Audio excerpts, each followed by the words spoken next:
স্বাগতম জনাইছোঁ এইটো ইউটিউব চেনেলত। আজি আমি আলোচনা কৰিম এইটো ভিডিঅ'ত যে ক্লাছ 9ৰ এছামিছৰ চেপ্টাৰ নম্বৰ 1 যাৰ নাম হৈছে শিশুলীলা। এইটো ভিডিঅ' যদি তুমি শেষলৈকে চোৱা তেতিয়াহ'লে এইটো ভিডিঅ'ত গোটেইখিনি পাঠভিত্তিক প্ৰশ্নৰ লগতে অতিৰিক্ত প্ৰশ্নৰ বিষয়ে আলোচনা কৰা হৈছে। চ' ভিডিঅ'টো শেষলৈকে নিশ্চয় চাই থাকিবা আৰু লগতে চেনেলটো ছাবস্ক্ৰাইব কৰি দিবা। তো চোৱা, চেপ্টাৰটোৰ নাম কি আছে? শিশুলীলা। এতিয়া পোনপ্ৰথমে যদি আমি চাওঁ পাঠভিত্তিক প্ৰশ্ন কি কৈছে, অতি চমু প্ৰশ্ন উত্তৰ লিখা। যে কৃষ্ণ গীত গাৱন্তী সুন্দৰী, কৃষ্ণ গীত গোৱা সুন্দৰীগৰাকী কোন আছিল? যে কৃষ্ণ গীত গাৱন্ত সুন্দৰী, কৃষ্ণ গীত গোৱা সুন্দৰীগৰাকী হ'ল যশোদা। কৰ্ণত কুণ্ডল দোলে অতি, কাৰ কাণৰ কুণ্ডলৰ কথা কোৱা হৈছে? যে ইয়াতে যশোদাৰ কাণৰ কুণ্ডলৰ কথা কোৱা হৈছে। কাম্পে কুপে অৰুণ অধৰ, ইয়াত কাৰ অৰুণ অধৰ বুলি কোৱা হৈছে? ইয়াত কাম্পে কুপে অৰুণ অধৰ, ইয়াত শ্ৰীকৃষ্ণৰ অৰুণ অধৰৰ কথা কোৱা হৈছে। মথনিতে ধৰিয়া নিষেধি, যে মথনি শব্দৰ অৰ্থ কি? যে মথনি শব্দৰ অৰ্থ হ'ল গাখীৰৰ কুটিবলৈ ব্যৱহাৰ কৰা এবিধ সঁজুলি। নজোৰে আঙুল দুই জৰি, ইয়াত কাৰ জৰিৰ নাটনি কৈছে? ইয়াত শ্ৰীকৃষ্ণক বান্ধিবলৈ মাক যশোদাৰ জৰিৰ নাটনিৰ কথা কৈছে। তাৰপিছত কি আছে? যে ৰুণজুণ কেয়ৰ কংকন, যে কাৰ কেয়ৰ কংকন ৰুণজুণ শব্দৰ কথা কোৱা হৈছে? যে ৰুণজুণ কেয়ৰ কংকন, ইয়াত যশোদাৰ কেয়ৰ কংকন ৰুণজুণ শব্দ বুলি কোৱা হৈছে। শিশুলীলা পাঠটিত ফুটি উঠা শ্ৰীকৃষ্ণ মানৱীয় ৰূপৰ বিষয়ে নিজৰ ভাষাৰে লিখা। যে মহাপুৰুষ শ্ৰীমন্ত শংকৰদেৱৰ বিৰচিত কীৰ্তন ঘোষাৰ অন্তৰ্গত শিশুলীলা পাঠটিৰ পৰম পুৰুষ শ্ৰীকৃষ্ণৰ ঐশ্বৰিক ৰূপৰ উপৰিও সাধাৰণ মানৱ শিশুৰ ৰূপটো অতি সুন্দৰভাৱে পৰিস্ফুট হোৱা দেখা পোৱা গৈছে। সাধাৰণ মানৱ শিশুৱে যেনেকৈ মাকক আমনি কৰে, মাকৰ লগতে ঠেহ পেচ কৰি, ঠিক তেনেদৰে ভগৱান শ্ৰীকৃষ্ণই মাক যশোদাৰ লগত ঠেহ পাতিছে, অভিমান কৰিছে। মাকৰ মনোযোগ আকৰ্ষণ কৰাৰ বাবে ঘৰৰ বয় বস্তু ভাঙি দলিয়াই লণ্ডভণ্ড কৰিছে। মাকৰ খং উঠাৰ ভয়তে পলাইছে আৰু মাকৰ ভাগৰ লগা দেখি আপুনি মাকৰ হাত ধৰিছে। শিশুলীলাৰ আখ্যান ভাগসমূহ কৃষ্ণ হৈ পৰিছে চিৰন্তৰ শিশুৰ এক মোহনীয়া ৰূপ।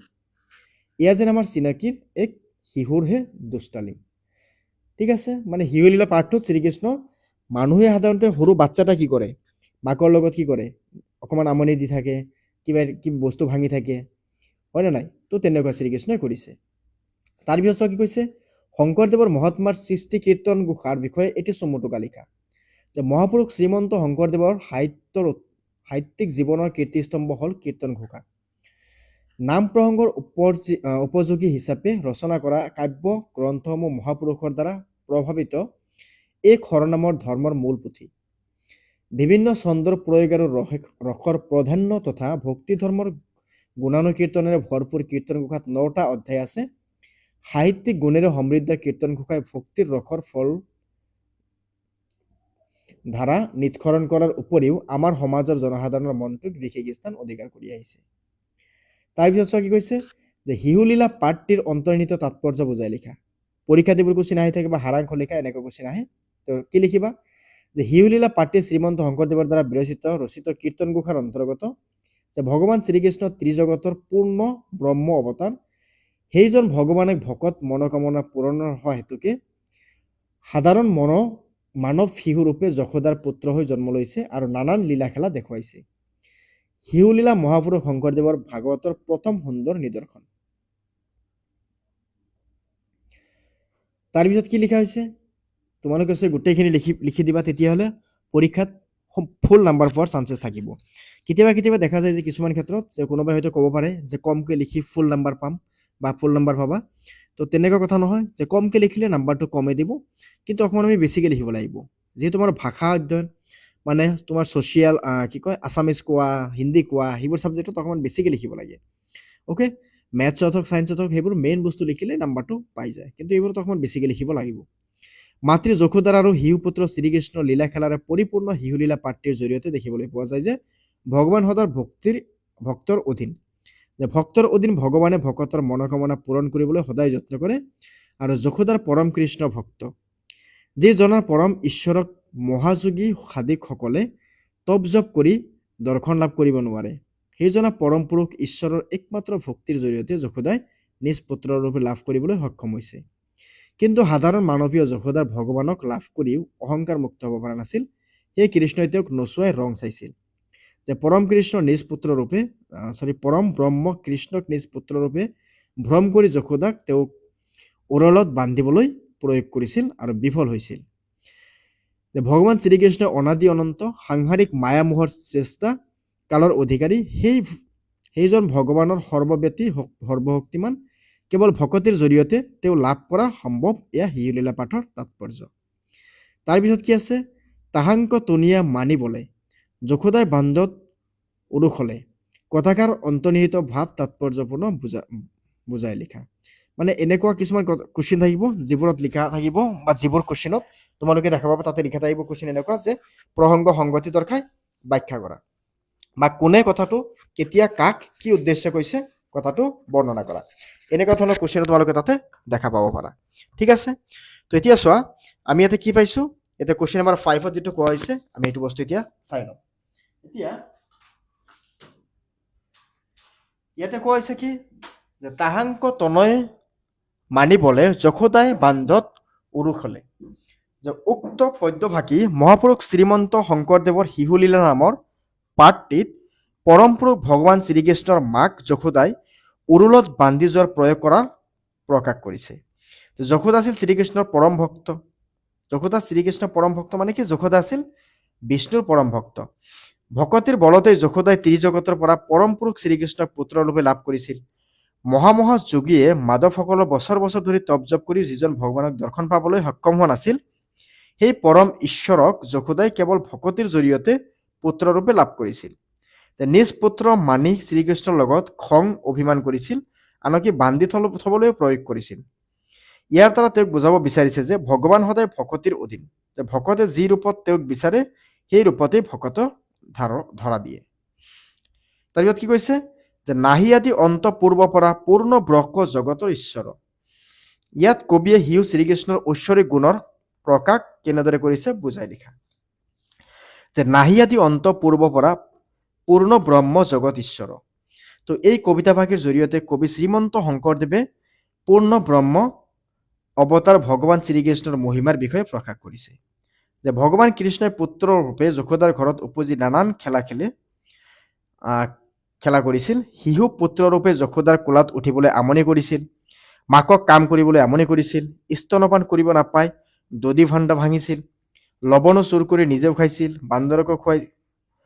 বান্দৰকো দিছিল শিশু কৃষ্ণৰ উৎপাতত মাক যশোদাই অতিষ্ঠ হৈছিল আৰু শান্তিৰূপে ৰছীৰে উৰুলত বান্ধি থবলৈ প্ৰয়াস কৰিছিল কিন্তু শ্ৰীকৃষ্ণ হল পৰম ভগৱান তেওঁক একোৰে আবদ্ধ কৰিব নোৱাৰি সেয়ে যশোদাৰ বান্ধি বিচাৰটো প্ৰতিবাৰতে 2 আঙুলিৰ ৰছীৰে নাটনি হল অৱশেষত মাকৰ পৰিশ্ৰম দেখি শ্ৰীকৃষ্ণই নিজে যশোদাৰ হাতত বন্ধন স্বীকাৰ কৰিলে আৰু সেই কবিয়ে কৈছিল শ্ৰীকৃষ্ণৰ আদি অন্ত নাই তেওঁ সচৰাচৰ জগতৰ পৰম পুৰুষ তি জগতৰ সৃষ্টিকৰ্তা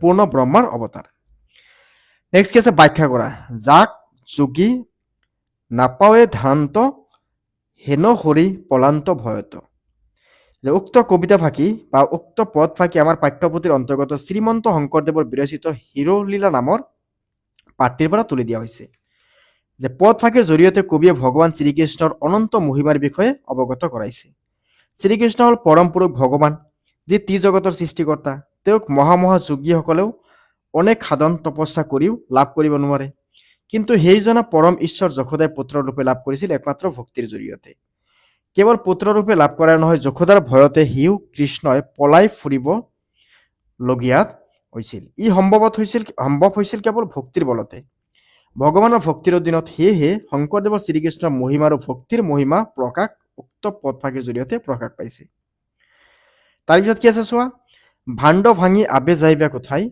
খাইব আজি কৃষ্ণ তোৰ মাথা যে ভাণ্ড ভাঙি আবে যাইবি কোঠাই খাইব আজি কৃষ্ণ তোৰ মাথা উক্ত পদভাগী আমাৰ পাঠৰ অন্তৰ্গত শ্ৰীমন্ত শংকৰদেৱৰ বিৰচিত শিশুলীলা আমাৰ পাঠৰ পৰা তুলি দিয়া হৈছে কবিতা ভাষীত যশোদাই শ্ৰীকৃষ্ণক দৈৰ লৱণৰ টেকেলি ভঙাৰ বাবে খং কৰি গালি পৰাৰ কথা কোৱা হৈছে ইয়াতে তাৰপিছত কি লিখিবা তো চোৱা যে শ্ৰীকৃষ্ণই যশোদাৰ কোলাৰ পৰা নমাই স্তনপান কৰাৰ পৰা বিৰত জুইত বহাই থোৱা গাখীৰ নমাবলৈ যোৱাত শ্ৰীকৃষ্ণই খঙতে দৈ লৱণৰ টেকেলিবোৰৰ মজিয়াত ছটিয়াই নিজেও খাইছিল আৰু বান্দৰকো দিছিল যশোদাই জুইৰ পৰা গাখীৰ নমাই থৈ কৃষ্ণৰ কাণ্ড দেখি খং উঠিছিল আৰু কৃষ্ণক এইবোৰ দুষ্টালি কৰাৰ বাবে গালি পাৰিছে যে পদ ফাঁকিৰ জৰিয়তে মাতৃ আৰু পুত্ৰৰ চিৰন্তৰ চিহ্নৰ প্ৰকাশ কৰিছে। তাৰপিছত কি আছে, পাছে পাছে যশোদাই খেদন্ত ভয়ে লাগ মাবক মেদন্ত। এইটো একে কথা, যুক্ত কবিতা বাক্য আমাৰ পাঠ্যপুথিৰ অন্তৰ্গত শ্ৰীমন্ত শংকৰদেৱৰ বিৰচিত শিহুলীলা পাঠৰ পৰা তুলি দিয়া হৈছে। যে পৰম ভক্ত যশোদাই নিজা ভকতৰ বলত ত্ৰিজগতৰ পতি হৰিক পুত্ৰৰূপে লাভ কৰিবলৈ সক্ষম হৈছিল। শ্ৰীকৃষ্ণই শিহুৰূপে মাতৃ যশোদাৰ লগত নানান খেলা কৰিছিল, লীলা খেলা কৰিছিল। মাকৰ স্তনপান কৰিব নাপাই শিশু কৃষ্ণই দৈ লৱণৰ টেকেলি শিলগুটি মাৰি ভাঙিছিল। লৱণবোৰ মজিয়াত ছটিয়াই নিজেও খাইছিল, বান্দৰকো দিছিল।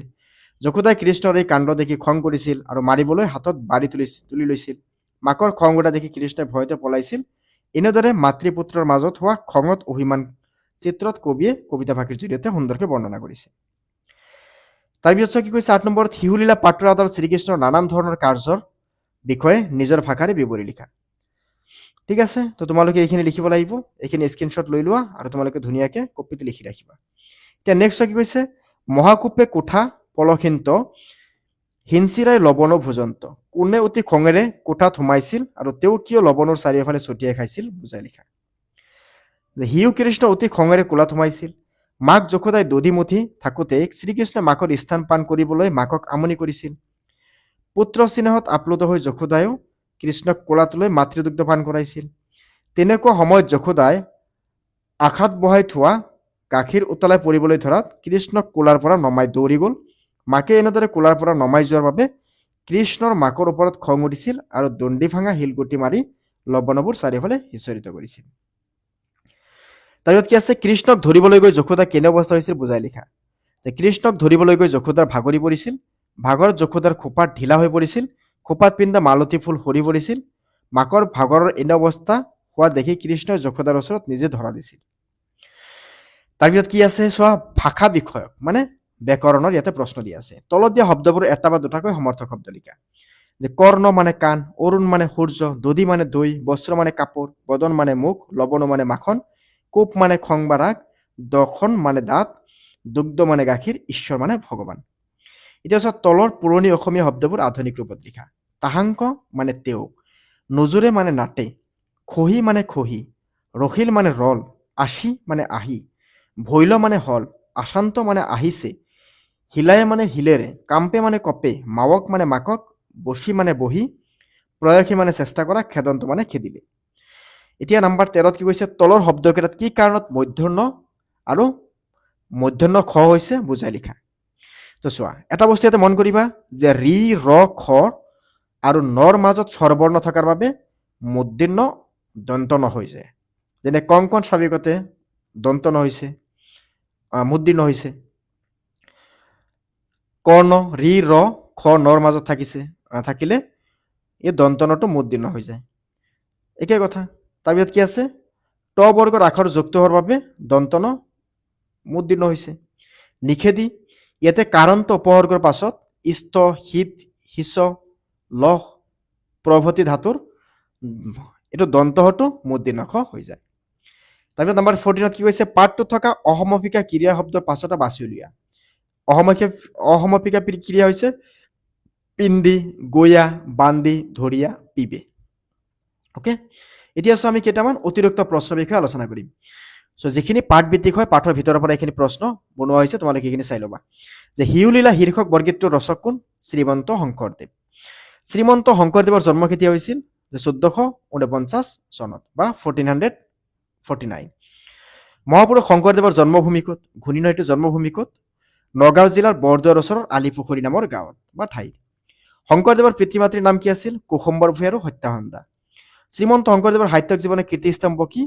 বৈষ্ণৱ ধৰ্ম। শ্ৰীমন্ত শংকৰদেৱে প্ৰচাৰ কৰা ধৰ্মটোৰ নাম কি আছিল? বৈষ্ণৱ ধৰ্ম।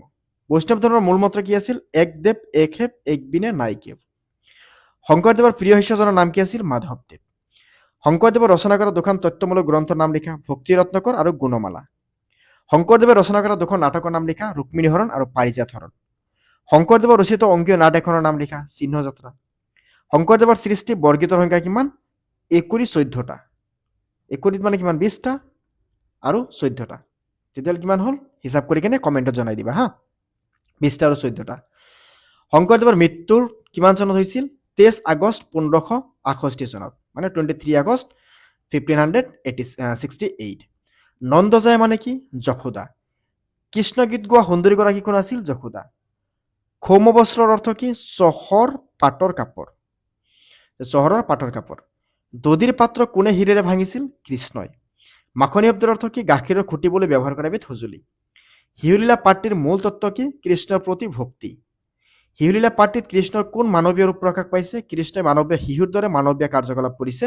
ইয়াৰ দ্বাৰা পাঠটিত কৃষ্ণৰ মানৱীয় ৰূপ প্ৰকাশ পাইছে। যোগীসকলে কাক ধ্যানৰ জৰিয়তে নাপায় বুলি কবিয়ে কৈছে? হৰিক নাপায় বুলি কৈছে। নাহি আদি অন্ত পূৰ্বপৰ, ইয়াৰ অৰ্থ কি? যে যাৰ কোনো আৰম্ভণি বা শেষ নাই। পূৰ্ণ ব্ৰহ্ম জগত ঈশ্বৰ, বাক্যখিনিৰ অৰ্থ কি? যে স্বয়ং যি ভগৱান সমস্ত জগতৰ ত্ৰাণকৰ্তা। শংকৰদেৱৰ চিহ্নযাত্ৰা নাটকৰ বিশেষ কি? যে চিহ্নযাত্ৰা সংক্লাপবিহীন নাটক। ভগৱান কিহেৰে বস কৰিব পাৰি? ভগৱানক ভক্তিৰে বস কৰিব পাৰি। শ্ৰীমন্ত শংকৰদেৱৰ অসমীয়াৰ অনুবাদ কৰা এখন গ্ৰন্থৰ নাম লিখা। উত্তৰাখণ্ড ৰামায়ণ। তলত দিয়া শব্দবোৰ দুটাকৈ সমৰ্থক শব্দ লিখা, এইখিনি ইতিমধ্যে আমি আলোচনা কৰিছোঁ। তাৰপিছত আধুনিক ৰূপ আলোচনা কৰা হৈছে, তোমালোকে চাব পাৰা। তাৰপিছত দন্তৰ্ণ মধ্যৰ্ণ কিয় হয় এইটো আলোচনা কৰা হৈছে। তোমালোকে এইখিনি বস্তু পাঠ ভিত্তিকে লোৱা হৈছিল। আশা কৰোঁ তোমালোকে গোটেইখিনি বস্তু বুজি পাইছা। চ' চেনেলটো ছাবস্ক্ৰাইব কৰি দিবা, লগতে বেল আইকনটো দবাই দিবা। আকৌ লগ পাম পৰৱৰ্তী ভিডিঅ'ত। ধন্যবাদ।